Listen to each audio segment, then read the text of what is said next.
పట్టుకుంటే తప్ప రైటా ఇంతకీ? అవును. అలాంటి దాన్ని అంటే పోలీసులు పట్టుకున్న దాన్ని కూడా జగనే డ్రగ్స్ అమ్మిస్తున్నాడు అని ప్రచారం చేశారు కదా. ఇప్పుడు గంజాయి దొరకట్లేదా? ఇప్పుడు డ్రగ్స్ దొరకట్లేదా?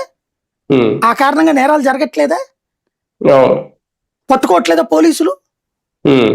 ఇప్పుడు వైసీపీ ఇట్లా ప్రచారం చేయడం చేత కావట్లేదు వాళ్ళకి. ఇది గంజాయి రాష్ట్రం, ఇది డ్రగ్స్ రాష్ట్రం అని పట్టుకోగానే అంటోందా? కానీ వాళ్ళు అది అంటారు. అంటే చిన్న చిన్న అంశాలను ఎక్స్ప్లాయిట్ చేస్తారు వాళ్ళు తెలివిగా, చిన్న అంశాన్ని. వీళ్ళు ఆ చిన్న అంశం మీద ఏం మాట్లాడతాయి, ఎవరు పట్టించుకుంటాడు అనుకుంటారు వీళ్ళు. కానీ ఒక అబద్ధాన్ని పదే పదే మాట్లాడితే ఇప్పుడు ఏంటి, ఆడెవడో షిప్పు చెన్నైలో ఉండేవాడు గుజరాత్ పోర్టుకి తెప్పించుకున్నటువంటి షిప్లో డ్రగ్స్ ఉంటే వాడు బెజవాడ అడ్రస్ ఉంది వాడిది కాబట్టి ఆ డ్రగ్స్ని విజయసాయి రెడ్డి వెళ్ళి ఆర్డర్ ఇచ్చి వస్తే సజ్జల రామకృష్ణారెడ్డి వచ్చి ఊరు వాడ పంచుతాడని ప్రచారం చేసింది ఎవరు. అదే ఈ రకంగా అది ఆరోపణ. ఏదో ఇదివరకు అయితే ఒక ఆరోపణకి ఆధారము చాలా సీరియస్గా ఉండేది.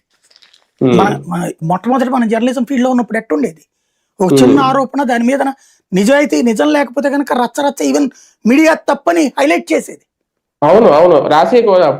రాసేవాళ్ళం మనమే, అబద్ధంతో దొరికిపోయారు ఇళ్ళు అనేసేసి. ఇవాళ అచ్చోసిన అంబోతుల్లో మీడియా కూడా అబద్ధాన్ని పదే పదే వల్లవేస్తుంది.